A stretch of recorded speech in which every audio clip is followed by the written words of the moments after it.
Kali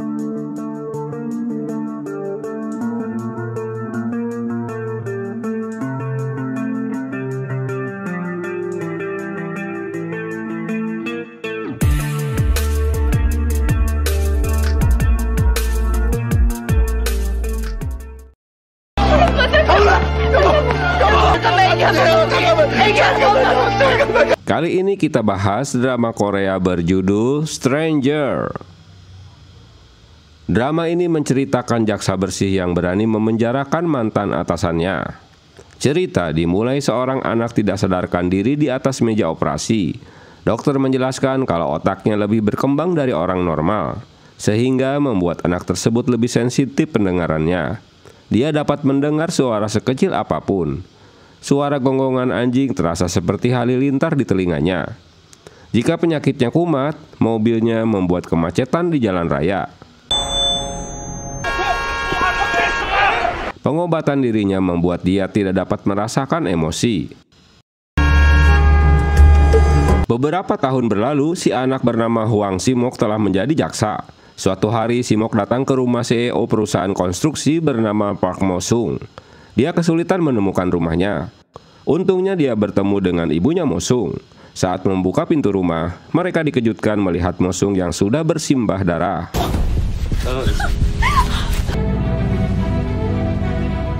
Dengan memberanikan diri, Si-mok mencari pelakunya. Namun dia tak mendapatkan apapun kecuali kondisi rumah yang berantakan. Si-mok menyadari kalau si pelaku menikam korbannya dengan pisau dapur. Dia pun menghubungi polisi.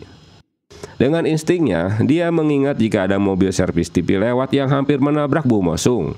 Ini berhubungan dengan kejadian tersebut. Dengan menggunakan ponsel korban, Si-mok menelpon perusahaan servis TV kabel guna mencocokkan jam kedatangan teknisi ke rumah dan meminta foto teknisinya. Saat polisi tiba, si nenek pingsan mengetahui anaknya tewas. Si-mok pergi dan melewati polisi wanita bernama Han Yo-jin.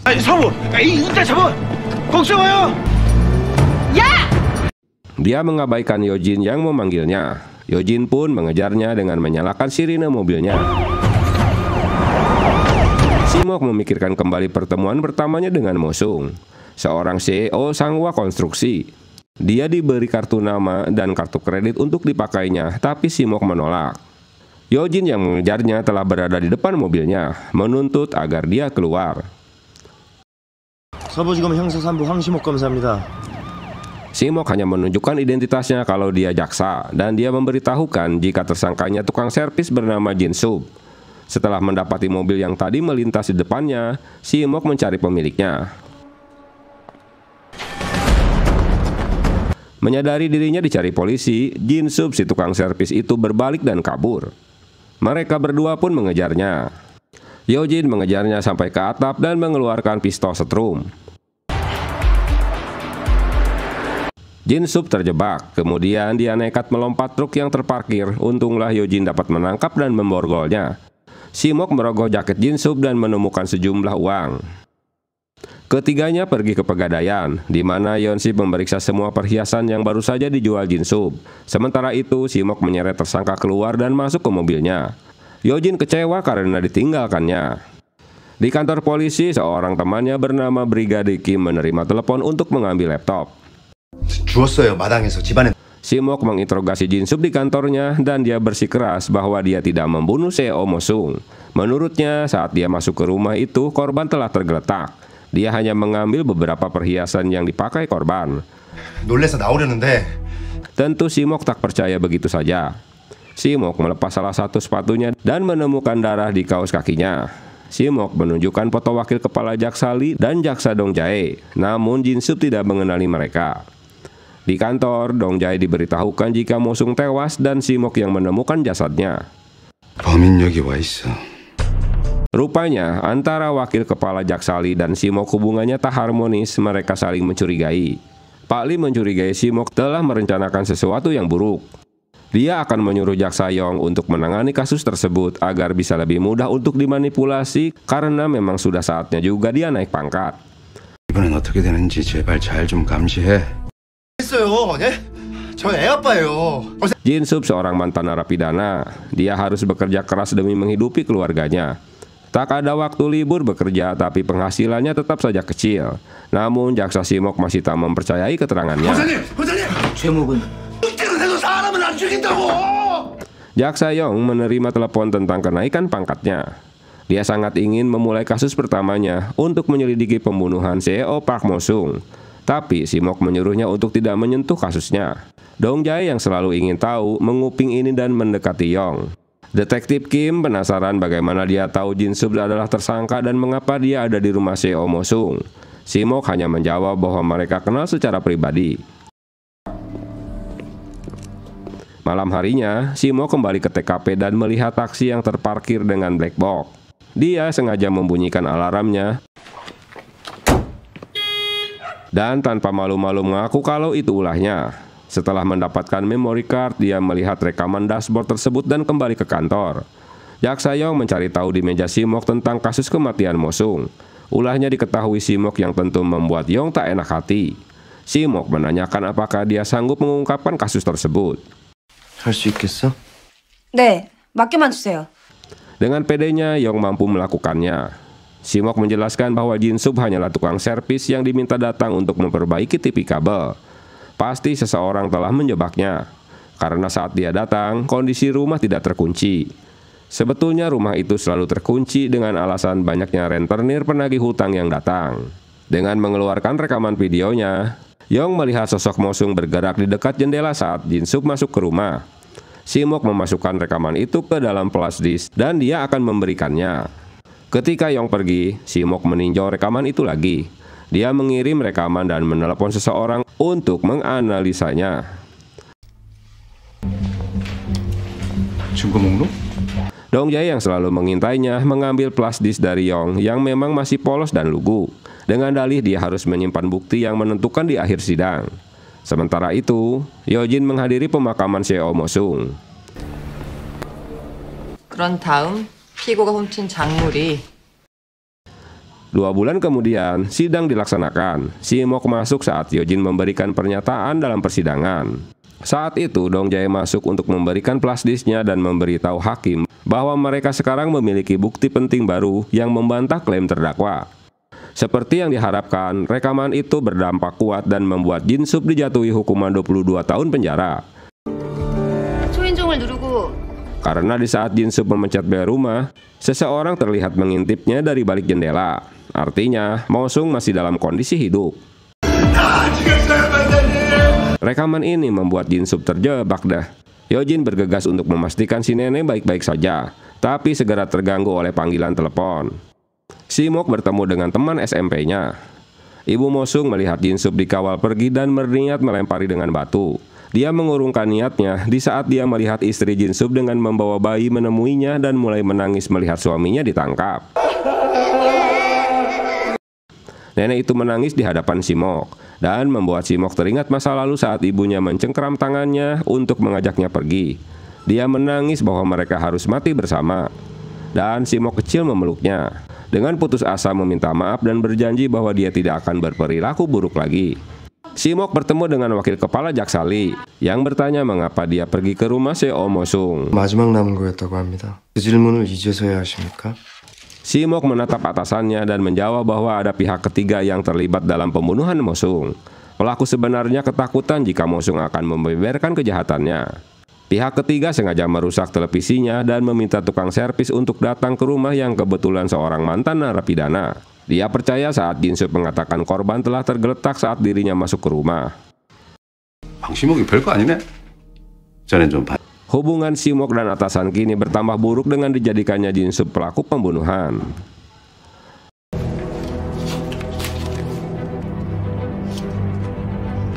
Yojin mengunjungi seorang wanita yang menemukan anjingnya terbunuh di area dekat TKP. Setelah diselidiki, dia melihat darah di pagar dan mengambil sampelnya. Saat Yojin akan menguji sampel tersebut, temannya Kim bersikeras bahwa dia yang akan melakukannya. Simok menerima surat di kantornya. Setelah membacanya, Simok bergegas keluar dan menelepon penjara untuk memperingatkan mereka bahwa Jin Sub harus diawasi dengan ketat. Di penjara, para penjaga bergegas menemui Jin Sub yang sedang mengakhiri hidupnya karena putus asa. 내 자식이 살인범 자식이 돼야 합니까? Simok segera menuju penjara untuk mengecek kondisi Jin Sub yang ternyata tewas gantung diri. Saat Simok bertemu dengan istri Jin Sub, dia disalahkan karena telah membunuh suaminya. Namun Simok malah balik menyalahkan istrinya yang tidak menghentikan suaminya yang menyuruhnya untuk menulis surat untuknya guna menakut-nakutinya jika dia akan bunuh diri. 죽을 거 알았잖아! 최근에 목돈 들어온 거 있죠? Simok pergi ke Badan Forensik Nasional untuk memeriksa rekaman black box. Namun yang didapatkan hanyalah sosok di jendela. Simok melihat Kim So-chan keluar dari lab DNA dan akan mengikutinya.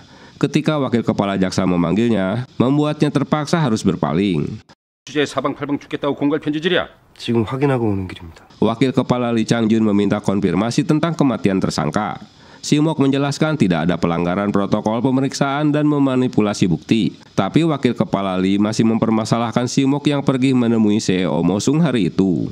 5 bulan sebelumnya di sebuah seminar hukum, Simok tiba di hotel tempat diadakannya seminar dan melihat CEO Mosung bersama seorang wanita muda. Saat check-in, Simok naik lift bersama dengan wanita tersebut. Dia bertanya-tanya siapa wanita itu sebenarnya.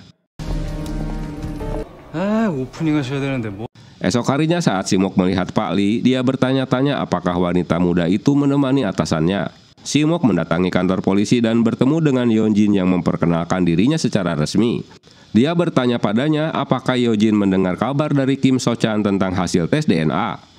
김 경사가 뭐라고 했는데요? Dengan ditemani Yeonjin, mereka masuk ke ruangan barang bukti.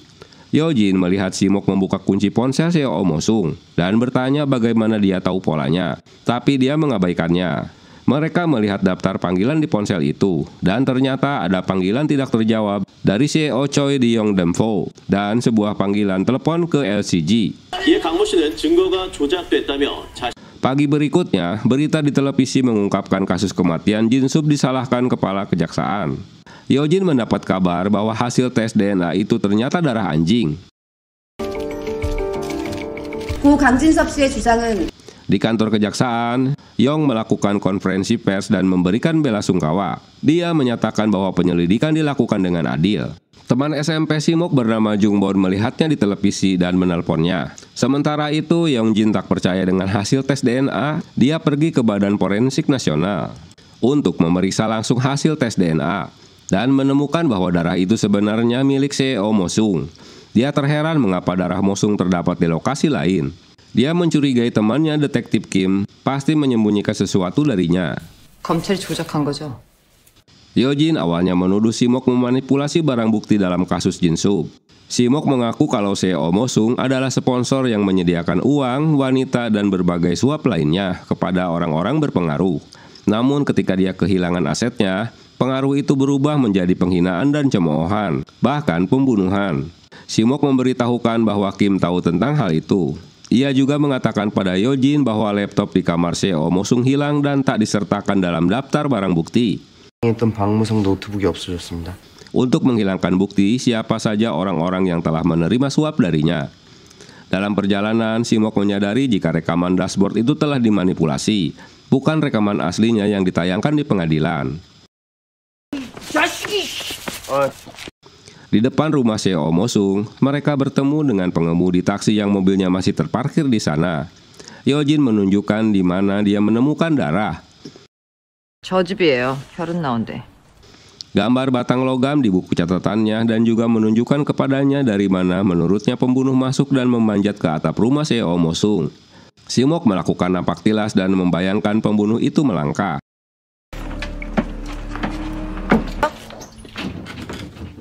Masuk melalui jendela kamar anaknya sebelum berjalan ke ruang tamu.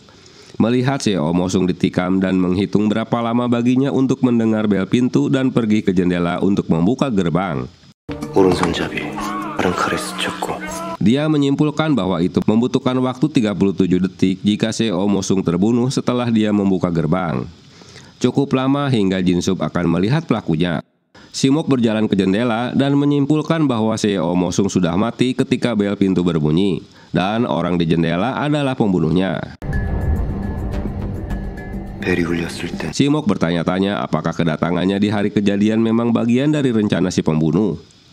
Jika dia tidak datang ke tempat itu, maka penyelidikan tidak diselesaikan begitu cepat.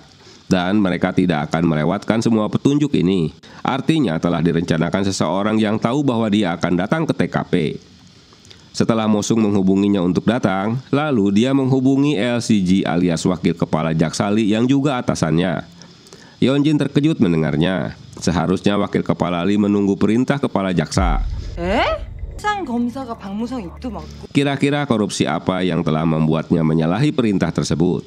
Kini ada bukti bahwa penangkapan itu tidak ditangani dengan benar, dan wakil kepala Lee dapat menyalahkan padanya. Keesokan harinya, berita bunuh diri Jin Sup jadi berita besar dan membuat ketua tim kejahatan kekerasan memarahi Yeonjin dan Kim So Chan karena membocorkan informasi tentang penyelidikan yang sedang berlangsung. Yeonjin meminta Kim menyerahkan laptop dari TKP. Dia kemudian menghubungi Simok bahwa dia telah mendapatkan laptopnya. Tapi Simok tak tertarik lagi karena tidak ada yang berguna jika pelaku meninggalkannya. Wartawan mengerumuni Yong karena berita yang memanipulasi bukti di pengadilan. Tentu membuatnya kebingungan. Simok melihat sekelompok wanita muda yang keluar dari kantor Dong Jae, termasuk cewek yang dilihatnya di hotel 5 bulan lalu. Simok masuk ke ruangan Dong Jae dengan alasan mengambil beberapa berkas. Kemudian menggeledah lemari sampai dia menemukan satu file dan mengambilnya. 무슨 짓이야? Sayangnya Dong Jae keburu menangkap basah dan memarahinya. Setelah Simok pergi, Dong Jae membuka file tersebut tentang wanita muda itu. Dong Jae terus mengejar Simok dan bertanya apakah yang sedang dia selidiki. Wakil kepala Lee tiba-tiba muncul dan menyuruh mereka berhenti. Wakil kepala Lee mengatakan bahwa mereka akan segera diaudit dan mengatakan dia akan menyalahkan Yong karena dia menjadi wajah publik dari kasus ini. Mereka tak mungkin menyalahkan Simok karena akan membahayakan mereka jika dia membuka temuannya. Yong melihat videonya di hadapan para reporter yang tak bisa berbuat apa-apa. Dia dicaci maki netizen. Kepala jaksa Kang meminta Simok bergabung makan siang di restoran. Dia memberitahukan Simok bahwa dia akan segera diaudit, tapi dia harus pergi karena wakil kepala Lee memanggilnya. Pak Lee memberitahukan jika mereka akan diaudit dan harus memecat satu orang untuk dikorbankan. 최소 한 명은 없어질 거야. 변호사 개업도 못해. Akibat pemecatan itu dipastikan bahwa dia tak akan bisa bekerja di firma hukum atau di kantor pemerintahan lagi. Sementara kepala jaksa akan menjadi anggota kongres dan posisinya kosong akan ditempati olehnya. 황금사도 축하해. Simok terkejut mendengar dirinya akan dipromosikan menjadi kepala bagian. Pak Lee menanyakan siapa yang pantas untuk dipecat antara Yong atau Dong Jae. 주고 중요한 증거를 재판 끝까지 숨겼다가 8 tahun lalu, Dong Jae membuat masalah dengan tipuannya untuk menyembunyikan bukti penting sampai akhir persidangan dan dia akan menyalahkan jaksa penuntut juniornya yang gila. Tapi wakil kepala mempercayainya. Menurut wakil kepala Lee, Simoklah orang yang dimaksud gila oleh Dong Jae yang menjadi jaksa tercerdas. 블랙박스 동영상을 Pak Lee telah melihat rekaman dalam persidangan CEO Mosung. Dong Jae lah yang menyerahkan rekaman pada Yong dalam persidangan tersebut.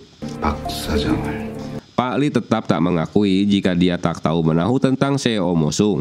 Tapi Simok menyinggung tentang kamar hotel 5 bulan lalu. Simok meminta posisi menjadi wakil kepala jaksa untuk menggantikan dirinya. 이 자리 주시죠. Bukan hanya menjadi kepala bagian. Tentu setelah Pak Lee menjadi kepala jaksa, dia akan mengikuti arahannya. 끌어주시고요. 뭘 그렇게 돌려 말이 어렵게.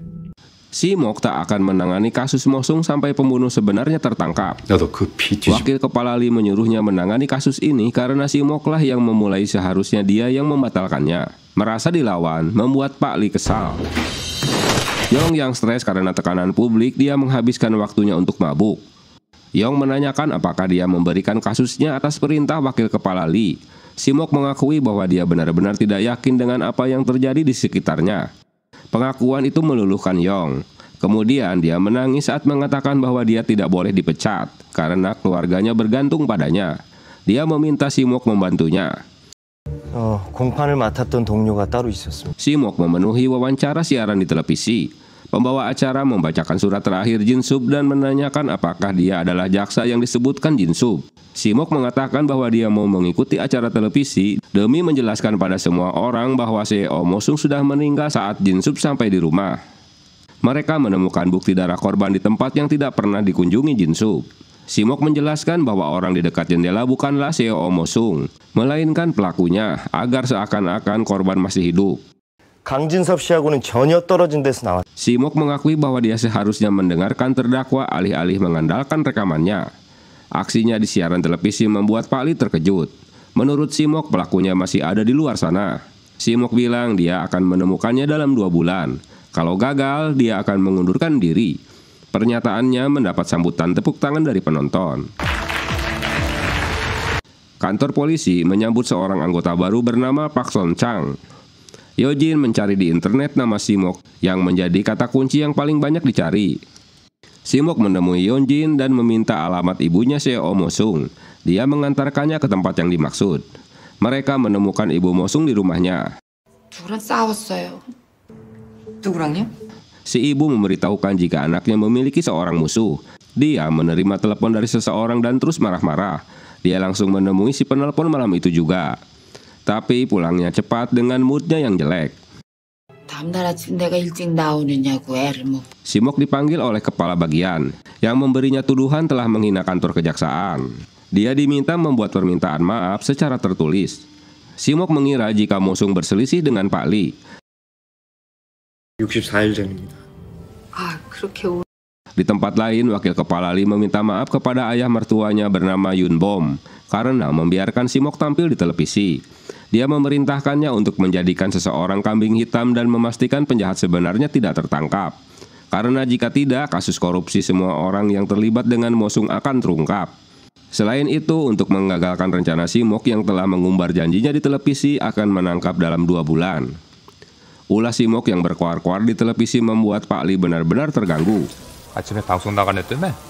Si Mok dan Yong meminta rekaman CCTV yang berada di dekat telepon kantor, tapi rekaman itu telah dihapus karena telah lewat 60 hari, sehingga mereka kesulitan menemukan tersangka. Apalagi orang ini menggunakan telepon kantor saat berbicara dengan Mosung untuk menghilangkan jejaknya.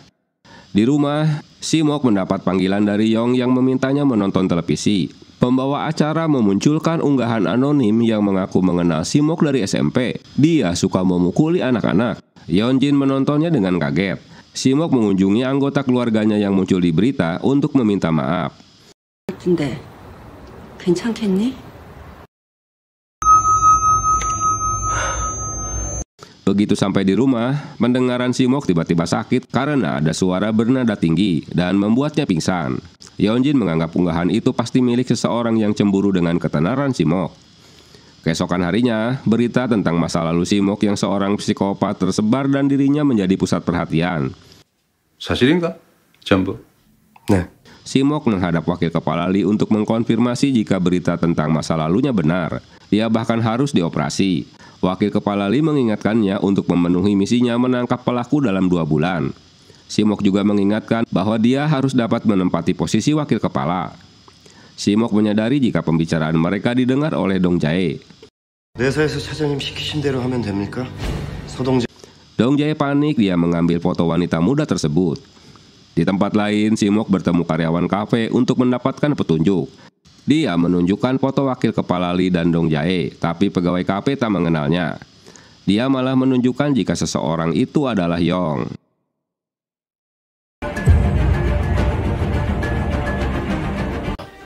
아무튼 주로 아저씨가 화를 냈던 것 같아요. Ah Jusi itu memarahinya pada wanita tersebut. Kopi yang sudah dibuatnya juga tak diambilnya karena perdebatan tersebut. Setelah dia mengantarkannya, Ah Jusi itu mengambil kopinya dan pergi. Pria ini orang terakhir yang bertemu dengan Mosung. Tiba-tiba sebuah laporan penganiayaan anak diterima polisi. Mereka mengejar pelaku dan berhasil memborgolnya. Di dalam ambulans, Yeonjin tahu kalau atasannya kesal karena polisi disalahkan atas kesalahan kejaksaan. Dan tim mereka disuruh menangkap pembunuhnya. Atasan Yeonjin ternyata bersekongkol dengan Pak Li. 3 tahun lalu, ayah Yong yang mantan menteri dipitnah telah menerima suap 800 juta. Dia menolak saat tim kejaksaan mendatangi rumahnya. Komentar baru tentang Simok menarik perhatian netizen. Simok memperhatikan tinggi Eunso sekitar 170 cm. Itu pas dengan tingginya orang yang berdiri di jendela rumah Mosung. Misok menjenguk orang tua Yong bernama Il Jae di rumah sakit yang enggan melihatnya. Mereka berbasa-basi sampai Misok bertanya apakah pacar Yong sering berkunjung. Rupanya pertanyaan ini membuat ayah Yong jadi tersinggung. Ibu Yong meminta Simok menjaga putrinya dan menceritakan bahwa Yong pernah putus dengan Hyun Chul karena tidak disetujui keluarganya. Simok berpikir bahwa Pak Il Jae telah mengetahui sejak awal siapa yang mengatur kejatuhannya. Dia yakin jika Pak Il Jae pasti tahu bahwa uang itu berasal dari CEO Mosung. Simok menyimpulkan bahwa Pak Il Jae tidak terkejut karena dia sudah mendengar detail itu dari putrinya. Dia bertanya-tanya bagaimana Yong tahu bahwa CEO Mosung mendanai operasi tersebut untuk menyingkirkan ayahnya. 이름 권민아. Dong Jae masuk ke beberapa bar dan mengancam para wanita dengan tuduhan kriminal jika mereka tidak memberitahukannya di mana dia dapat menemukan Min Ah, gadis yang dilihat Simok di hotel, untuk membalas pengkhianatan Pak Lee padanya. Yong menggeledah kantor Simok, lalu melihat Dong Jae yang diikuti Simok keluar dari gedung. Dong Jae pergi ke sebuah tempat privat dan meminta seorang wanita untuk memanggilkan Min Ah. Di luar klub, Simok melihat Min Ah saat berjalan mendekatinya. 왜 이래요? 내놔! Mendengar wanita itu berteriak, Min Ah berbalik dan berlari. Dong Jae muncul dari klub dan mengejarnya. Untunglah si Min Ah naik taksi dan lolos. Dong Jae mengancam akan menutup bisnis jika gadis-gadis itu tidak memberitahukannya di mana Min Ah tinggal. Sementara Simok malah diusir supir taksi saat menanyakan alamat penumpangnya yang baru saja diantarnya. Simok mencekik pengemudi untuk mengancamnya.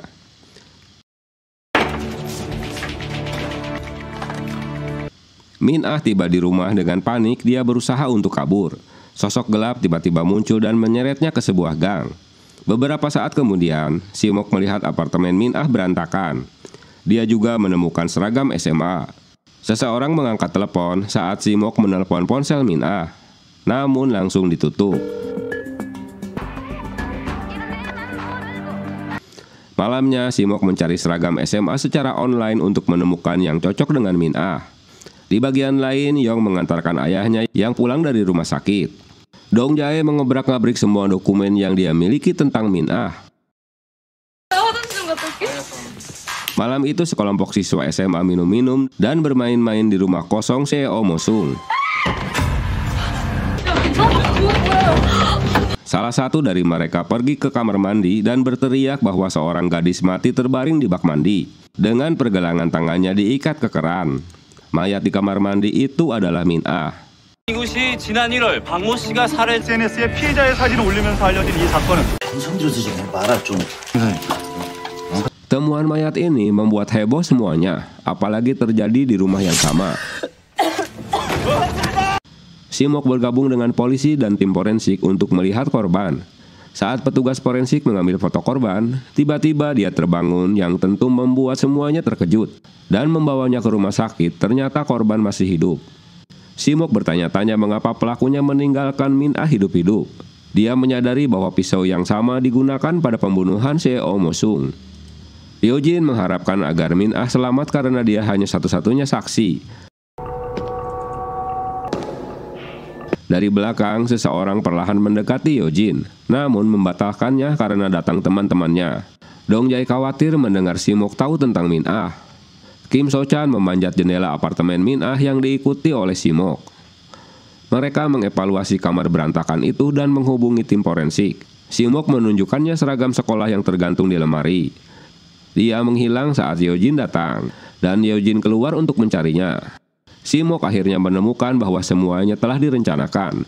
Dia membuat daftar petunjuk yang ditinggalkan, yaitu laptop CEO Mosung, darah di jeruji besi, dan anjing yang dikubur. Dia bertanya-tanya apakah semua itu adalah pesan yang ditujukan untuknya. 걸어다니는 시한폭탄이었겠죠? 근데 아니잖아요. Hyojin menyimpulkan bahwa seseorang tahu saat Simok akan datang ke rumah tersebut. Min Ah lahir pada tahun 1993, yang berarti seragam itu disimpan sebagai kostum untuk memuaskan pria. Keesokan harinya, Cerita telah tersebar dan masyarakat menanyakan kinerja kepolisian. Dong Jae masuk ke tim Yojin. Dia ingin tahu apakah mereka sudah mendapat petunjuk.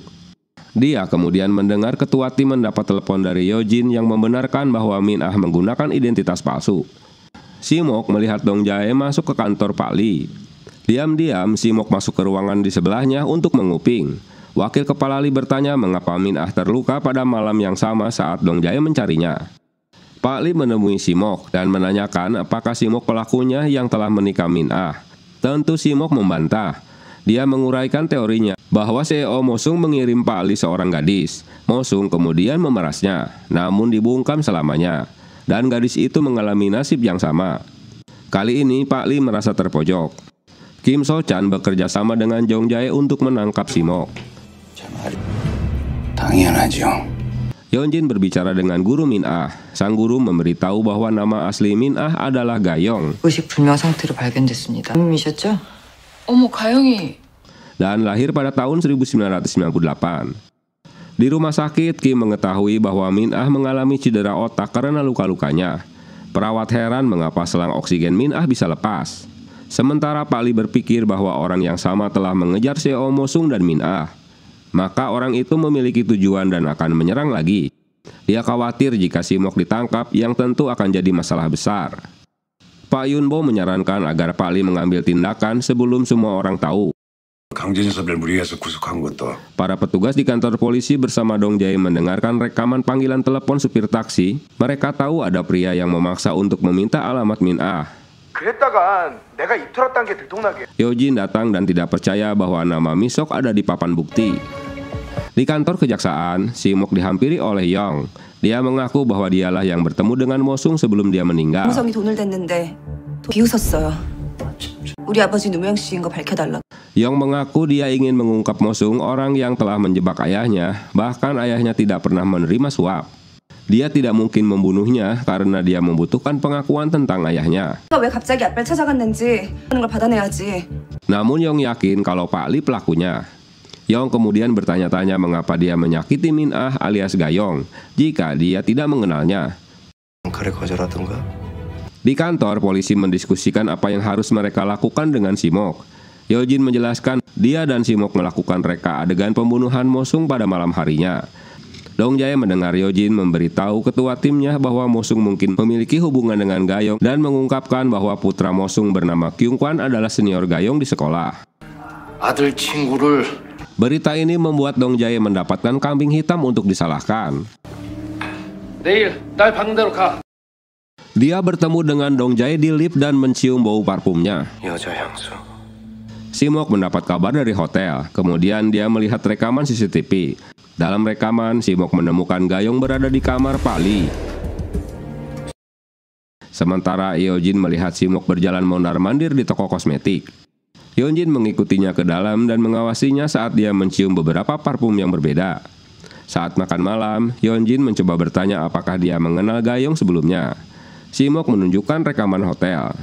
Mereka melewati toko yang memainkan nada dering seperti yang didengarnya ketika penculik menjawab ponsel Gayong. 여자한테 전화했을 때 저 노래 들었습니다. Dengan petunjuk baru, mereka kembali ke kantor kejaksaan. Simok menghubungi Dong Jae dan mendengar lagu yang sama pada ponselnya. Dong Jae mengangkat ponselnya ke arah Simok dengan kesal, tapi Simok berbohong bahwa dia tidak sengaja memencet nomornya. 만난 지는 한 2-3시간 된 것 같고. Simok dan Yojin pergi ke salon. Saat berada di depan pelayan, Simok tahu dari parfumnya bahwa dia wanita yang ditemui Dong Jae. Dia mengajak keduanya ke ruang privat. Dia memberitahukan jika dia diancam Dong Jae untuk memberinya alamat Gayong. 벌어졌는데도 입 꼭 다무신 걸 보면. Saat Yojin mengantar Simok pulang, mereka menyimpulkan bahwa Dong Jae menyewa seseorang untuk menculik Gayong. Simok memberitahukan padanya bahwa Kim adalah orang yang membantunya. Simok fokus pada ucapan Pak Lee bahwa dia tidak membunuh siapapun. Dia duduk untuk mencatat semua nama tersangka. Dia melingkari setiap nama yang ingin Mosung mati dan setiap nama yang ingin Gayong menghilang. Akhirnya dia melingkari satu nama yang ingin menghukum Pak Lee, yaitu Ayah Yong. 몸지가 지킬 수 있다고 생각했겠지. Pak Il-jae menitipkan Yong pada Simok karena dia jaksa yang masih lugu yang tentu mudah untuk ditipu. Keesokan harinya, Simok mendapat telepon dari Yojin yang memberitahukannya bahwa Dong Jae akan mewawancarai Kyung-wan di kantor polisi. Dengan begitu, Simok bisa masuk ke dalam kantornya dan mencari ponsel gayung di kantor Dong Jae. Namun, Simok tidak yakin bagaimana cara melewati pegawai wanita di kantor Dong Jae. Untunglah Yong membantunya. Dia memberitahu petugas bahwa dia kehilangan beberapa file penting yang diberikan Dong Jae, lalu memberi Simok kesempatan untuk menyelinap masuk. Saat Dong Jae kembali ke kantornya, dia merasakan ada yang tidak beres. Setelah melihat barang-barangnya bergeser, Dong Jae memaksa Yong untuk ikut dengannya. Untunglah Simok mengejar mereka dan menegur Dong Jae, menyarankan agar dia melepaskan Yong. Mereka melihat Pak Lee memasuki aula. Ternyata Pak Lee baru dipromosikan menjadi kepala jaksa baru. Semua orang membungkuk padanya, hanya Simok yang berdiri tegak.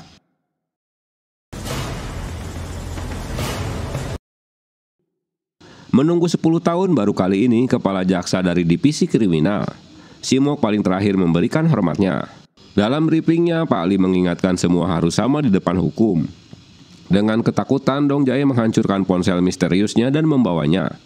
Dalam tugas barunya, Pak Lee meminta sekretaris untuk mendapatkan laporan semua anggaran jajarannya untuk mencari tahu siapa pengemplang pajak. Di tempat lain, Yeonjin terus menguntit Dong Jae yang masuk ke rumah Mosung. Dia memberitahukan Simok jika Dong Jae masuk ke kamar utamanya. Takut ketahuan, dia pun segera pergi menuju mobilnya. Saat menguntitnya, Dong Jae berhenti karena Kim telah menunggunya. Dia segera mundur karena takut diketahui mobilnya. Mengetahui Dong Jae baru dari TKP, Kim tak jadi memberikan foto yang sudah dicetaknya. Saat Dong Jae akan membuang barangnya, tiba-tiba dia terkejut dengan teriakan Yeonjin yang meminta barangnya. Karena takut Yeonjin menembaknya, dia pun menyerahkan barangnya. Tapi Yeonjin harus kecewa karena ini hanyalah triknya untuk memanipulasi si penguntit.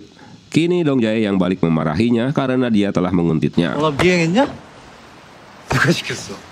Dong Jae melanjutkan perjalanannya ke pinggir pantai untuk membuang ponsel rusaknya.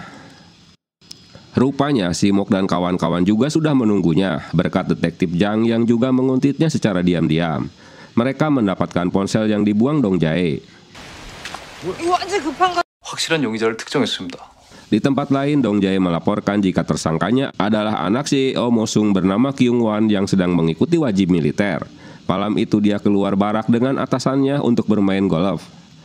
Dengan argumennya, Dong Jae tetap akan menyalahkan Komandan Kyung-kwang. Walau Pak Lee khawatir jika mereka akan bermasalah dengan pihak militer.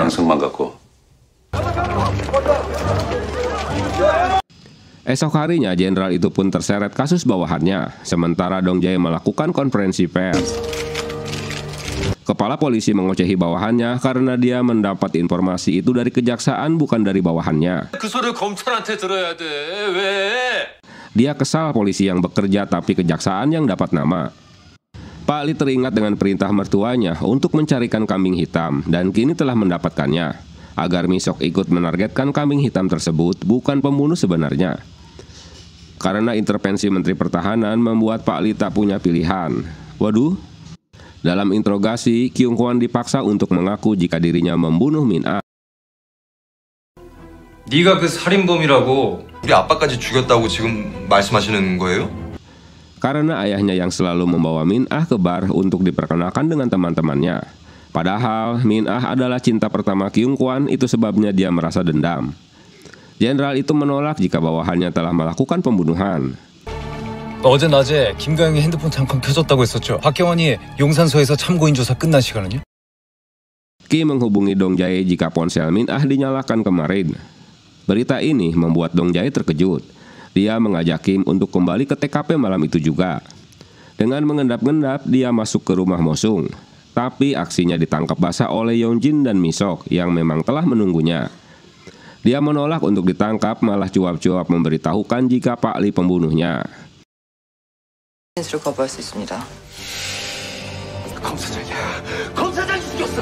Di bagian lain, Pak Lee sedang menghapus data-data kasusnya.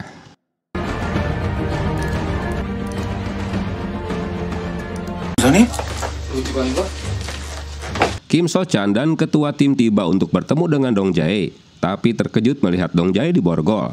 Atas persetujuan Simok, Yeonjin melepaskan borgolnya dan mereka membawanya. Simok bertanggung jawab atas Dong Jae, sementara Yojin mengambil ponsel Gayong untuk dianalisa.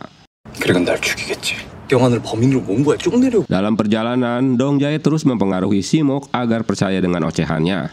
Saat Pak Lee mendapat laporan bahwa Simok dan Yojin menangkap basah, tentu membuat Jaksa Lee marah.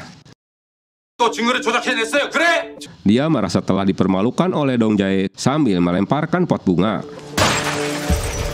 Di bagian lain, polisi juga memarahi bawahannya karena memukuli Kyung Kwan. Mereka harus melepaskannya 1 hari lagi kecuali mereka menuntutnya. Setelah berkoordinasi dengan kepala polisi, Pak Lee memberitahukan Simok bahwa dia akan mendakwanya karena telah memasukkan alibi. Walau Kyung Wan hanya mengikuti perintah atasan, mereka akan menundanya selama 2 minggu. Selain itu, Dong Jae akan kena skorsing dan semua kasusnya akan diberhentikan. Dia bertanya bagaimana Simok tahu bahwa ponsel yang Dong Jae lempar ke pantai itu palsu. Dia menjelaskan selama konferensi pers, ponsel yang digunakan untuk merekam pengakuan komandan berwarna putih, sedangkan ponsel pribadinya berwarna hitam. Saat dia menelepon Dong Jae untuk mendengar nada deringnya. 지금 서검사가 범인일지 아닐지 헷갈려 하시는 것과 Yojin melihat memar di belakang leher Kyung Kwan. Simok memberitahukan Yojin bahwa Kyung Kwan akan dibebaskan dalam 2 minggu. Dia harus bersembunyi sementara waktu. Jika dia membuat masalah lagi, dia akan dikeluarkan dari penyelidikan. Dong Jae mengawasi saat berkas-berkas kasusnya dikumpulkan dan disita. Simok merekam dan mulai mengajukan pertanyaannya. Simok menanyakan mengapa dia mengenalkan CEO Mosung kepada kejaksaan dan merusak citra rekan kerja mereka. Dong Jae membantah jika rusaknya citra itu tergantung orang-orang itu sendiri. Dong Jae memberitahukan saat itu dia mendahului Simok ke tempat Gayong sekitar 20 menit. Alasan Dong Jae ingin bertemu Gayong alias Min Ah untuk melindunginya dari Pak Lee. Itu sebabnya dia tidak pernah memberitahu alamat Gayong.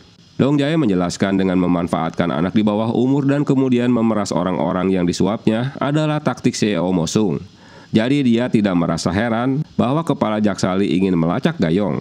Yong muncul dengan surat perintah untuk menyita mobil yang digunakan Dong Jae. Ia mengambil memory card dari kamera dashboardnya dan menunjukkan kepada Simok rekaman itu cocok dengan cerita Dong Jae. Rekaman panggilan teleponnya menunjukkan panggilan yang dilakukan kepada kepala Jaksa Lee pada jam 7 malam. Sebelum insiden itu terjadi, menurut Yong, Pak Lee mempunyai waktu cukup untuk menyuruh kaki tangannya beraksi.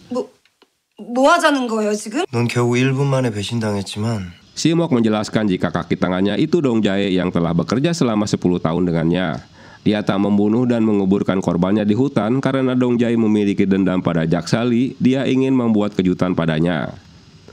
Yong mengirimkan pesan pada Dong Jae bahwa dia mencoba membunuh Gayong dan menyuruhnya memeriksa CCTV hari itu.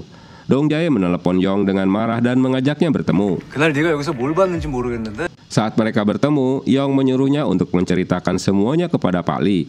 Dong Jae terkejut, dia mengancam akan memberitahu Simok bahwa Dong Jae adalah pelakunya.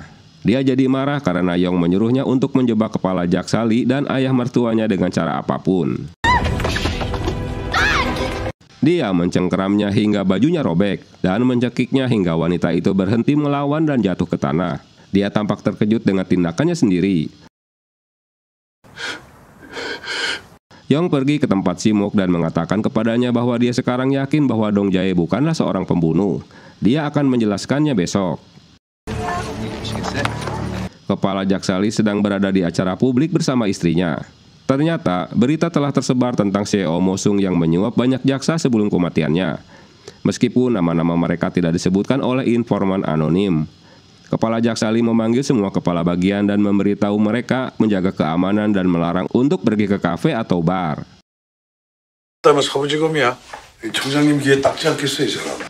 Dengan diantar Pak Yun Bom, ia menemui Jaksa Agung di kantornya.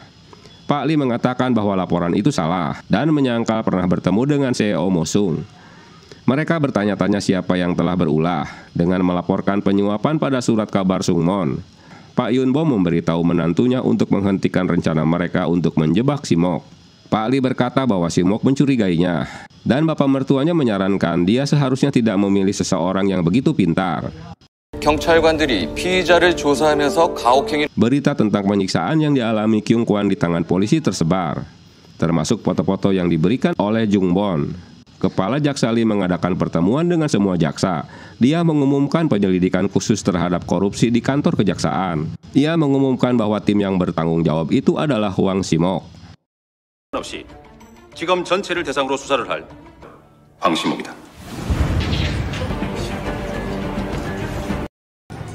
내 지위를 받은 기관이 Penunjukan Si-mok membuat semuanya terkejut karena dia dikenal dengan jaksa yang tak memiliki emosi dan bersih.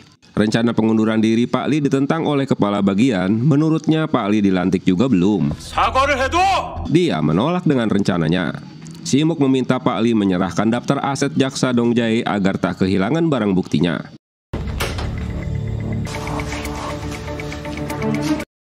Di ruangannya, Dong Jae cepat-cepat menyingkirkan barang-barang yang akan menjadi masalah baginya.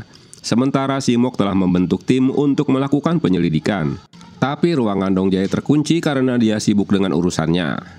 Dong Jae menyembunyikan barang buktinya di kloset. Dia terus dikejar oleh tim Si-mok. Si-mok berkoordinasi dengan tim kepolisian. Dia meminta timnya untuk memulai penyelidikan terhadap Dong Jae.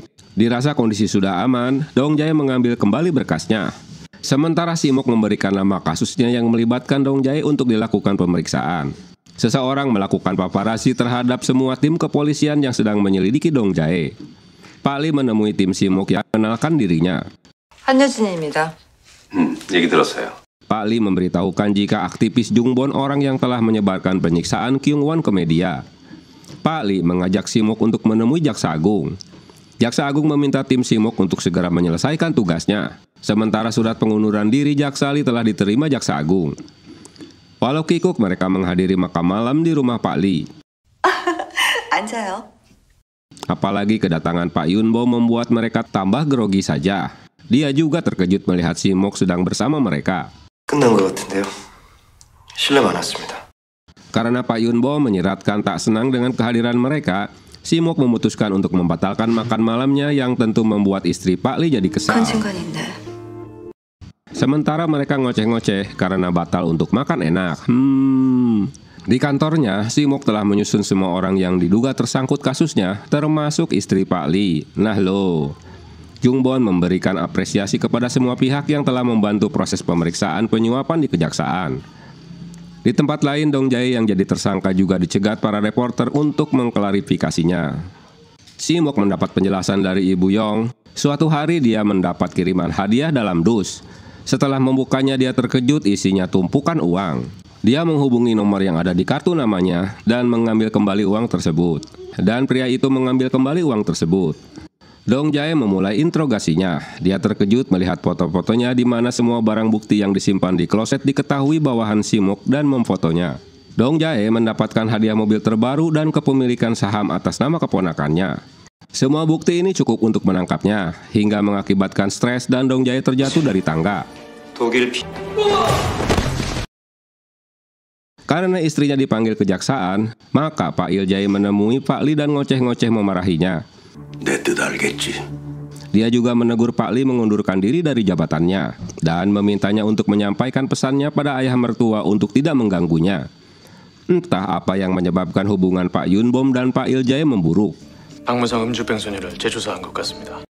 Pak Yun-bom menerima foto-foto tim Si-mok. Mereka menyelidiki ulang kasus tabrak lari CEO Mosung di masa lalu. Dia mengakui Si-mok memang orang yang berbeda dari jaksa lainnya. Dong Jae meminta pertolongan pada Pak Yun-bom namun tak digubrisnya. Setelah berbulan-bulan, akhirnya Gayong mulai siuman. Walau belum sepenuhnya sadar, mereka datang menjenguknya ke rumah sakit. Yong menghubungi Si-mok memberitahukan jika seseorang yang mengirimkan uang suap pada orang tuanya mencoba melarikan diri. Dia bernama Tae-gyun. Untunglah salah satu temannya menguntit Yong. Sementara polisi harus segera memindahkan Gayong ke rumah sakit baru. Pak Lee saat dalam perjalanan untuk menjenguk anak mereka mendapat kabar jika Gayong telah siuman. Dong Jae memberitahukan Pak Yun-bom jika istri Il Jae datang ke kejaksaan untuk dimintai keterangan. Tapi dia tetap tak ingin menolongnya. Pak Yun-bom diberitahukan jika keberadaan kurir Tae-gyun juga menghilang dan Gayong telah sadarkan diri. Tanpa memberitahukan atasannya, Yojin memindahkan Gayong ke rumah sakit lain. Dengan kucing-kucingan mereka melakukannya. Hilangnya Gayong membuat Kapten Kim marah. Di bagian lain, Tae-gyun tak mengakui jika dia mengenal Mosung. Tapi dia mau membantunya dengan memberikan keterangan jika Pak Il-jae tak menerima uang suap. Yojin akhirnya mendapat petunjuk dari perawat jika Gayong pernah kejang-kejang dikarenakan kedatangan istri Pak Lee menjenguknya. Dia memberitahukan hal ini pada Mi-sok, tapi masalahnya rekaman CCTV rumah sakit telah diambil polisi. Di tempat lain, Komisaris Kim terheran melihat istri Pak Lee berada di rumah sakit. Dia juga menemukan rekaman Yongjin yang memindahkan Gayong ke rumah sakit lain. Si-mok memberitahukan Yojin bahwa dia baru bertemu dengan Il-jae dan Tae-gyun mengambil kembali uang suap yang dikirim seorang misterius. Kepala Kang tahu masalah 3 tahun lalu. Jika ada seseorang yang berusaha menjebak menteri dan menyebabkan tim investigasi kejaksaan dibubarkan dan dimutasi, tapi dia enggan memberitahukan atas ulah siapa. 현재까지의 수사 결과를 말씀드리겠습니다. Setelah bekerja beberapa waktu, akhirnya Si-mok melakukan konferensi pers untuk menyampaikan temuannya, di mana mantan Menteri Il-jae tak bersalah dan Komisaris Kim akan diinterogasi karena terlibat bisnis esek-esek dengan Gayong. Untuk nama-nama jaksa yang terlibat penyuapan masih menunggu proses selanjutnya. Berita ini membuat Pak Yun Bom tambah stres saja. Mengetahui komisaris polisi terlibat membuat reporter menyerbunya. Dia jadi bulan-bulanan wartawan.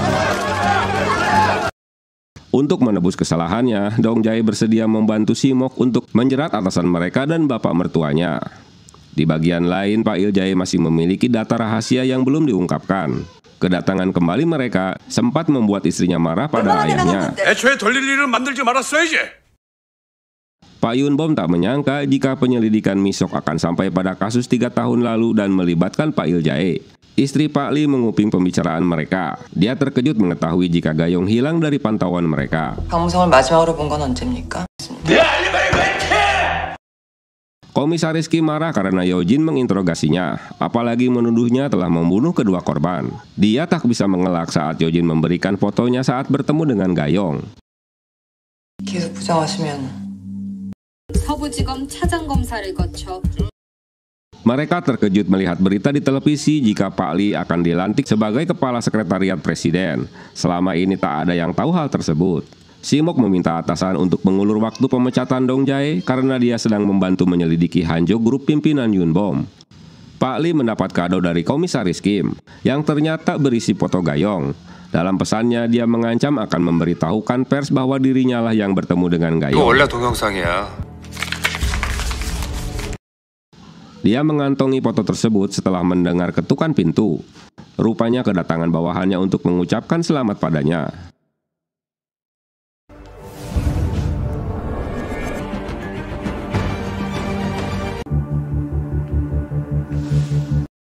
Di parkiran basement, Si-mok masih berada dalam mobilnya. Dia melihat Pak Lee masuk ke mobil yang telah menunggunya yang ternyata Komisaris Kim. Dia kesal karena telah dikhianati temannya. Dia meminta Pak Lee untuk menolongnya. Tapi Pak Kim malah diminta mundur dari kepolisian. Dia menyuruh Pak Kim untuk memastikan Gayong tak akan bernyanyi. Pertemuan ini memaksa Si-mok meminta Yojin untuk segera menangkap atasannya sebelum dia lolos. Di rumah sakit, Komisaris Kim sedang mencari keberadaan Gayong. Tapi ulahnya diketahui oleh Bu Lee yang juga mencari Gayong. Aksinya membuat Gayong jadi terancam. Pak Yun Bom marah mendapatkan laporan pencekalan istri Pak Lee untuk pergi ke luar negeri. Dia meminta Dong Jae untuk mencari tahu apa yang terjadi. Si-mok memberitahukan Dong Jae jika istri Pak Lee itu tersangka pembunuhan. Selama ini semua laporan Si-mok disampaikannya pada Pak Yun Bom. Entah siapa orang yang dibelanya. Kedatangan Pak Lee terkejut melihat Dong Jae sedang bersama ayah mertuanya.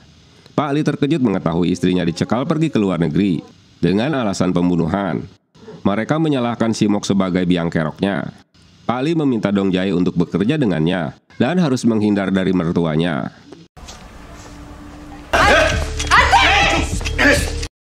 Yojin dikuntit temannya dan mereka memperebutkan Gayong untuk dipindahkan ke rumah sakit lain. Gayong dibawa Komisaris Kim, tapi Si-mok yang telah memantaunya lewat CCTV rumah sakit, dia mengetahui kemana mereka pergi. Sampai di atap rumah sakit, Komisaris Kim terpoyokan. Semua tim kepolisian datang atas pemberitahuan Yojin. Komisaris Kim harus kecewa, ternyata orang yang berada di kursi roda itu tim Simok yang sengaja menyamar untuk menjebaknya. 지금 니네 뭐 하는 거야? Gayong akhirnya memberitahukan jika pelakunya adalah atasan mereka sendiri. Dia dituduh telah melanggar Undang-Undang Perlindungan Anak dan usaha penculikan. Yojin mencari bukti rekaman CCTV rumah sakit yang diambilnya. Di tempat lain, Komisaris Kim jadi pesakitan. Yang menyedihkan saat menghubungi Pali, dia malah diancam agar tak buka mulut atau keluarganya terancam. Kondisi Gayong sudah lebih baik, tapi dia belum bisa mengingat sepenuhnya apa yang terjadi padanya. 그런 일로 정색을 하세요. Agar masalah tak melebar, Pak Yunbom menanyakan rumor itu pada putrinya bernama Yeonjae tentang aksinya untuk membunuh Gayong karena rasa cemburu suaminya. Tapi Yeonjae tak memperdulikan kekhawatiran ayahnya. Ulah suaminya yang berselingkuh dengan Gayong memang diketahui istrinya. Dalam penyelidikan, mereka mengetahui jika Yeonjae datang ke rumah sakit sepertinya dia melihat seseorang di ruang ICU. Tapi dia tak yakin siapa orang yang telah dilihatnya. Menurut keterangan Yeonjae, orang itu bukanlah amatir. Dong Jae melaporkan temuannya saat Pak Yunbom bertemu dengan Menteri Pertahanan untuk mengurusi barang-barang sejarah yang telah dicuri Jepang. Simok kecewa mendengar Dong Jae bekerja kembali dengan Pak Lee. Yong nyelonong masuk menemui Pak Lee karena protes pengajuan sidang ulang penyuapan ayahnya ditolak olehnya. 재심 청구 기각시킨 거. 그런 일이 있었나? Pak Lee membantah karena dia tak tahu menau tentang itu. Kedatangan Pak Yunbom ke kantor sekretariat presiden dimanfaatkan Dong Jae untuk merekam dengan ponselnya. Saat memberikan minuman, ponsel itu terjatuh dan Dong Jae menendangnya ke kolong kursi, sehingga pembicaraan mereka terekam. Walau sebelumnya Pak Lee mengaktifkan musik di ruangan tersebut, Pak Yunbom menjelaskan tentang pembelian senjata dari Jepang dengan memanipulasi seolah-olah senjata itu dari Eropa. 무기 도입이 군사 기밀. 이 나라가 분단 국가라는가. Saat mereka mengecek kembali rumah Mosung, baru kali ini Simok menyadari ada ruang bawah tanah di rumah tersebut.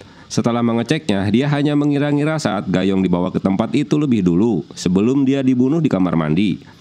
Si Kapten Tim meminta maaf karena telah menganiaya Kyung-wan saat di tahanan polisi. Tapi yang membocorkan ke media bukan dirinya. 널 지금 거짓말쟁이로 몰아가고 있는 건 미안하다. 야 경환아. Selesai pembicaraan mereka, Dong Jae berpura-pura akan membereskan cangkir minumannya untuk mendapatkan kembali ponselnya. Tapi dia terkejut karena Pak Lee kembali ke kantornya. Dia beralasan sedang mencari sendok di kolong kursi. Dia mendengarkan hasil rekaman tersebut. Simok menemui Bu Yeonji. Dia tetap membantah jika dirinya datang ke rumah sakit untuk bertemu Gayong. Karena Simok mengancam akan menjadikan Yeonjae tersangka, dia pun akhirnya buka mulut. Dia datang dengan alasan ingin tahu Gayong wanita seperti apa. Dia mengetahui jika pria yang berada di rumah sakit itu Komisaris Kim, tapi tak tahu pasti apa yang dilakukannya karena terhalang tirai.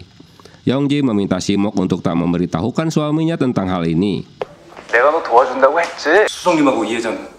Awalnya Simok tak begitu menanggapi saat Dong Jae memberitahukan rekamannya tentang pembicaraan alat berat yang dimaksud. Kemudian Simok merangkaikan temuan sebelumnya dan membuatnya jadi teka-teki baru. 한조와 더반이 중계하고.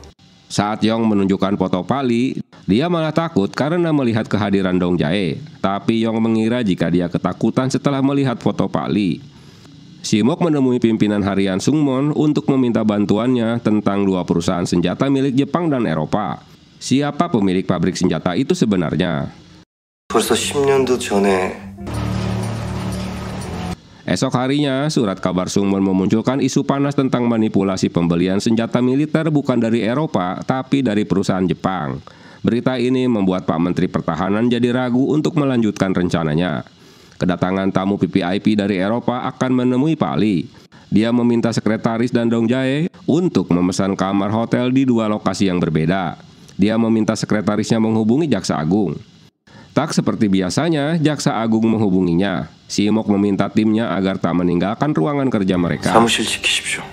Dia menjelaskan bahwa tim mereka akan segera dibubarkan dan semua kasus harus segera diberikan pada kantor pengadilan tertinggi. Simok langsung menemui Jaksa Agung dan protes mengapa tiba-tiba penyelidikan mereka dihentikan. Beberapa saat kemudian, teman-teman kejaksaan menemui mereka dan meminta Jaksa Agung tidak membubarkan tim khusus pimpinan Simok. 감히 부탁드립니다. Setelahnya, Simok menemui Pak Lee. Selain protes, kali ini Simok terang-terangan menargetkan dirinya karena Pak Lee merasa rencananya juga terhalang oleh tim investigasi yang dibuatnya. 누구나 이미 결론 내린 재판에서 이정표를 세운 날이기도 합니다. 권력이 좋긴 좋네. 한번 해병대 아닙니다. Detektif Jang mengaku jika dia melihat dan mengkopi rekaman CCTV hotel pada laptop Yojin secara diam-diam. Cerita itu membuat Yojin marah karena merasa dimata-matainya. 그걸 어떻게? 경위는 컴퓨터에서요. Tapi Simok kekeh ada sesuatu mencurigakan yang dilihatnya saat mereka memberikan selamat pada Pak Lee di kantornya. Mungkin itu ancaman Komisaris Kim pada Pak Lee. 서장이 맞을 겁니다. Sesampainya di rumah, Simok dikejutkan dengan setelan bajunya sengaja digantung orang misterius yang merupakan sebuah peringatan. Dia meminta kedua polisi mengeceknya.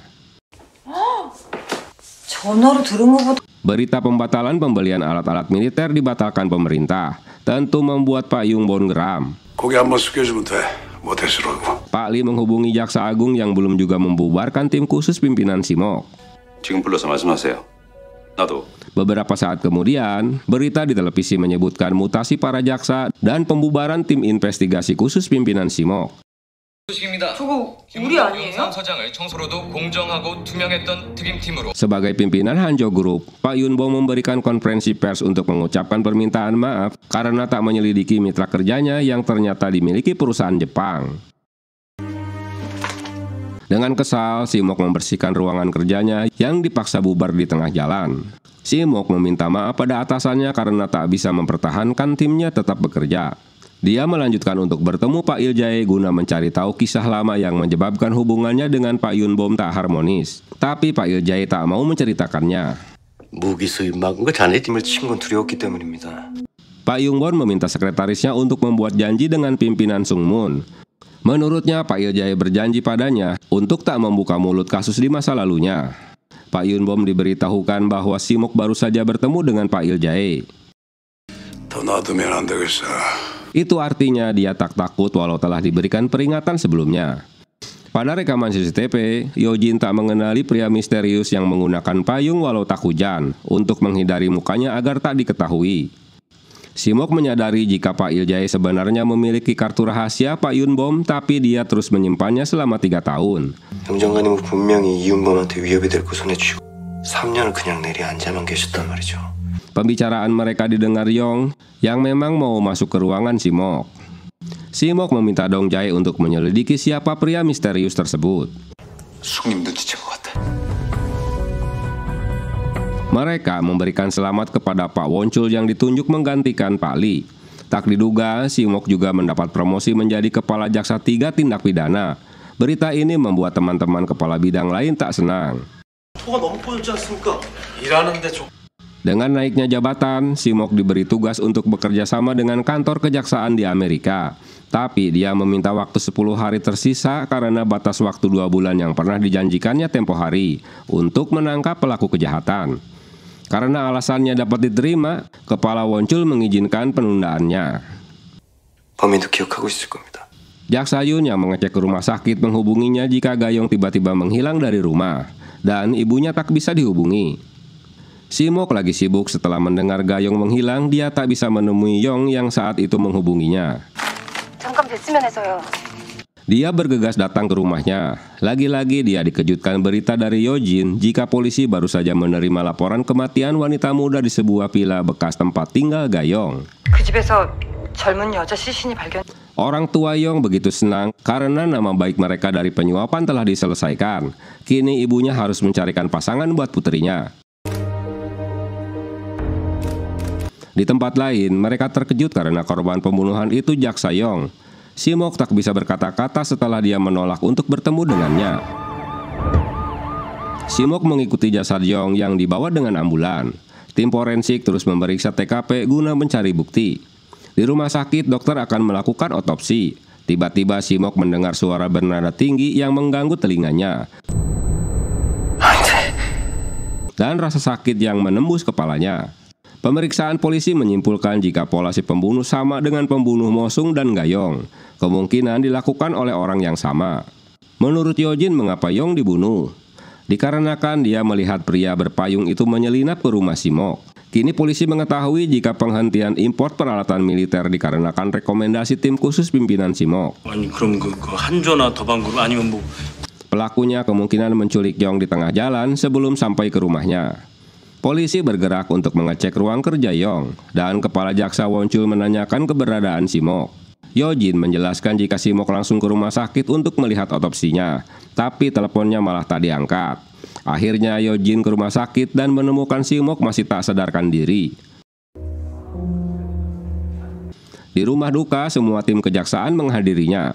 Kedua orang tuanya begitu terpukul dengan kematian putrinya. Awalnya semua berjalan damai, tapi setelah Pak Iljay melihat kedatangan Simok, dia jadi emosi dan menyalahkan karena tak menjaga putrinya. Emosi itu dilampiaskan pada mantan bosnya Pak Lee dan menuduhnya telah membunuh anaknya. Namun Simok berteriak mengingatkan Pak Iljay mengapa selama ini hanya berdiam diri saja. Apa berdiam dirinya tetap membuat keluarganya selamat? Teriakan Simok membuat Pak Iljay sadar dan membuat Pak Lee kesal dengan ulah Simok. Simok meminta semua timnya untuk menjelaskan perihal Yong sebelum tewasnya hari itu.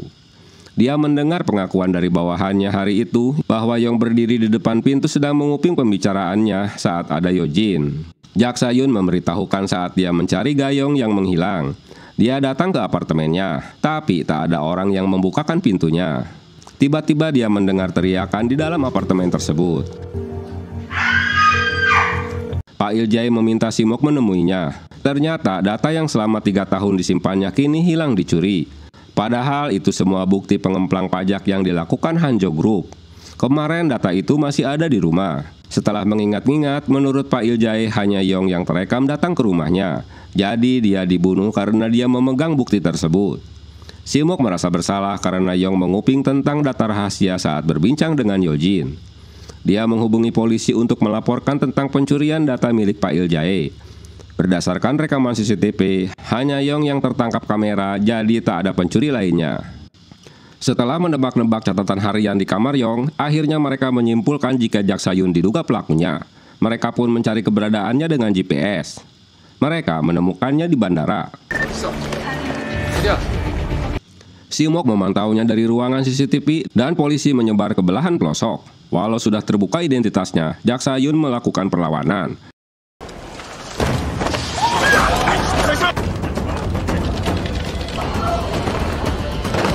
Ternyata kode selama ini adalah tato yang terdapat di punggung Jaksa Yun.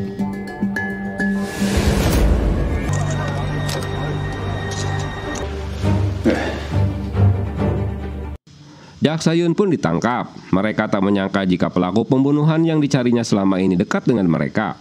Polisi memeriksa tas pelaku. Di ruang interogasi, Yun tak membantah, dia mengakui telah membunuhnya karena mereka pantas untuk dibunuh. Ternyata melakukannya dikarenakan dendam masa lalu. Di mana saat itu sekolahan anaknya pergi rekreasi dan bisnya mengalami kecelakaan hingga terbakar dan menewaskan 14 penumpangnya. Saat penyelidikan, perusahaan bis tidak memasang stabilizer dan menggunakan ban bekas. Tapi dalam putusan sidang malah pembatas jalan yang disalahkan. Yun mengambil cuti setahun untuk menyelidiki sendiri kematian anaknya. Dia menyimpulkan sebenarnya bis itu memang tak layak beroperasi. Hanya supirnya yang dipenjara sementara pemiliknya dibiarkan bebas. Seorang broker meminta pejabat publik yang menerima suap mengizinkan perusahaan bis itu tetap beroperasi. Broker itu adalah Mosung. Dia bersedih melihat mayat anaknya gosong terbakar. Pak Wonchul mengingat saat Yun kembali bekerja setelah habis masa cutinya. Yun menceritakan saat dia membunuh Mosung hingga menjebak Jin Sub, si tukang servis TV kabel, dan sengaja menempelkan darah di pagar rumahnya untuk mengecoh polisi. Sementara kasus Gayong hanyalah sebagai pemancing saja bahwa banyak pejabat korup yang pernah ditemaninya. Saat dia tersadar, dia berharap akan memberikan kesaksiannya. Yun tak mengaku jika dia telah membunuh rekan kerjanya, bukan dia pelakunya. Mereka berdua tak tahu jika pejabat yang telah mendukung perusahaan bis itu mantan kepala jaksa Bae yang kini jadi anggota dewan. Walau Yun bertekad untuk memenjarakannya, tapi kejaksaan harus memiliki bukti kuat. Berita penangkapan Yun membuat Pak Yun Bom bertanya-tanya. Pak Lee memberitahukan jika itu mantan bawahannya, tapi motifnya dia juga tak tahu. Sementara kedua sekretarisnya yang sebelumnya sudah diberitahukan jika akan datang tamu VVIP dari luar negeri, keduanya tak ada yang bergerak untuk memberitahukan siapa mata-mata mereka. Jadi umpan yang dilakukan Pak Lee tak berhasil. Di bagian lain, Pak Lee mengantarkan istrinya untuk sementara tinggal di Amerika bersama putrinya, karena sidang pembunuhan Yun akan dimulai dan akan kembali ke Korea setelah semuanya berakhir. Untuk menghindari harta kekayaan pejabat yang akan segera dipublikasikan, Pak Lee meminta istrinya memindahkan tabungannya ke yayasan beasiswa miliknya. Selain itu, agar tak terkena pajak, dan suatu saat mereka dapat mengambilnya kembali. Mereka pun berpisah di bandara. Dong Jae memberitahukan Simok bahwa Pak Lee digugat cerai istrinya di kantor sekretariat, dan kini Pak Lee terbebas dari dugaan pembunuh. Pak Il Jae menemui Simok. Dia menceritakan di masa lalu Pak Yun Bom membagikan aset pada anak-anaknya untuk membeli saham perusahaannya. Saat itulah mereka tak membayar pajak. Keadaan ini membuat Pak Lee dilema karena siapa yang harus dibelanya antara istrinya atau Pak Il Jae. Dia datang menemuinya untuk meminta maaf dan menangis tanpa mengucapkan hal lain. Kini mereka harus mendapatkan bukti jika pembunuh Yong terkait dengan Pak Yun Bom. Pak Il Jae meminta maaf karena telah memukul bahunya tempo hari. Dengan nekat di hari libur, Dong Jae memasuki ruang atasannya. Walau tertangkap basah, tapi Pak Lee tak mengambil tindakan apapun. Dia malah menyuruhnya pulang. Dong Jae mengetahui kedatangan seseorang bernama Song menemui Pak Lee. Dia ingin menarik sahamnya dengan bantuan Song. Sayangnya sahamnya ini telah dialihkan atas nama Sung Jae yang juga iparnya. Termasuk keuntungan saham tersebut diterima atas namanya. Bahkan Pak Yun Bom kini bukan lagi pemegang saham terbesar.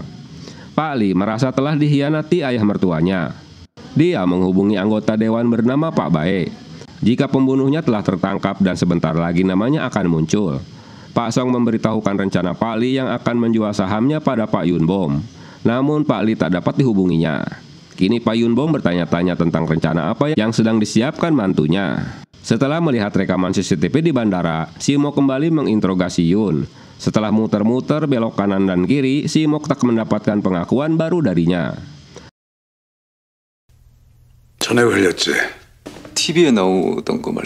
Di tempat lain, Pak Yun Bom memberitahukan jika Dong Jae adalah orang yang telah membocorkan bisnis peralatan militernya ke media. Dia juga mencari tahu lewat Dong Jae siapa hari ini yang menemui Pak Lee di kantornya. Dia memberitahukan tapi tak mengenalnya, sepertinya pimpinan bank. Dong Jae tak mengetahui isi pembicaraan mereka karena dia disuruh mengantarkan surat ke yayasan milik istrinya. Pak Yun Bom marah karena uang di rekening istrinya dipindahkan ke yayasan tanpa sepengetahuannya.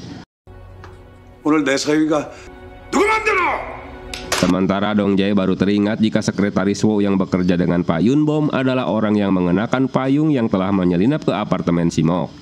Setelah mengira-ngira kembali, Simok meninggalkan hanya satu nama, yaitu Pak Lee. Di kantornya Pak Lee santai saja mendengarkan musik. Dia teringat saat melihat Yun membawa pisau sedang menunggu di depan rumahnya. Dia harus mendengarkan sarannya siapa yang harus dihabisi. Simok mendapatkan informasi jika sekretaris Yun Bom telah pergi ke Taiwan.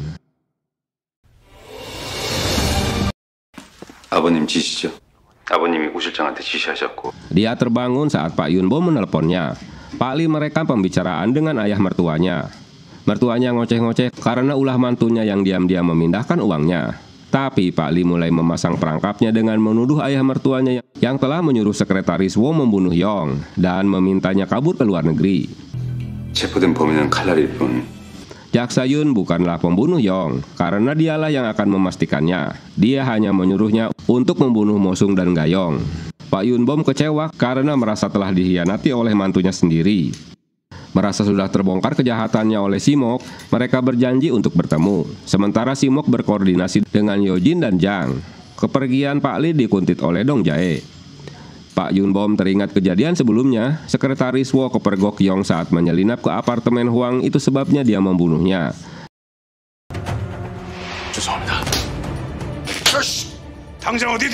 Jadi ini bukan perintahnya untuk membunuh Yong. Pak Yunbom datang ke bank untuk membuka berangkas milik mantunya, tapi sudah kosong melompong. Mereka bertemu di sebuah proyek bangunan. Pak Lee mengakui jika dia mengenalkan Mosung dengan Hanjo Group, tapi dia tak tahu tentang pengalihan aset ilegal yang dilakukan Hanjo. 한조 물류에 직접. Dong Jae dan Yojin sama-sama terkejut saat mereka turun dari mobil di lokasi yang sama. 수갑을 차고. Hanya penyesalan yang diungkapkannya. Dia tak rela jika dirinya akan diinterogasi oleh junior dengan menggunakan baju tahanan. Lebih baik dia menghabisi hidupnya sendiri. Maka loncatlah Pak Lee dari atas gedung yang membuat kedua orang di bawah terkejut.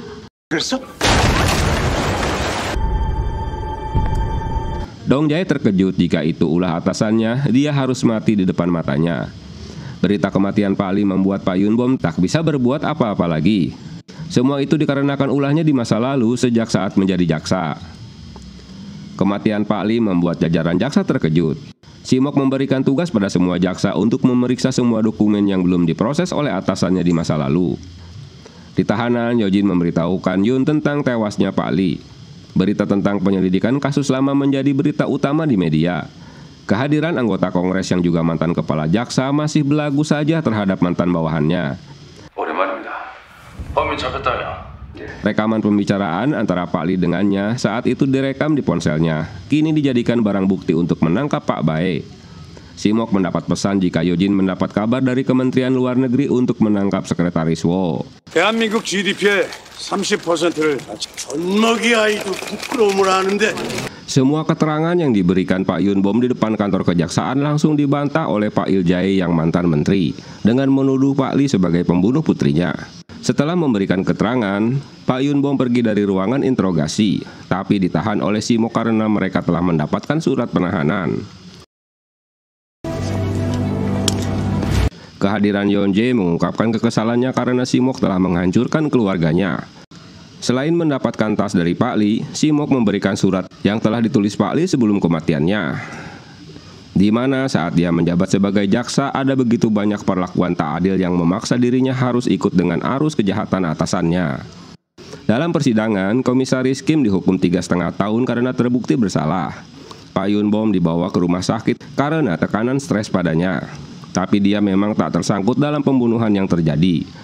Kyung Kwan menanyakan perasaan Yun setelah membunuh ayahnya. 죄송합니다. Yun hanya bisa menyesali dan meminta maaf padanya.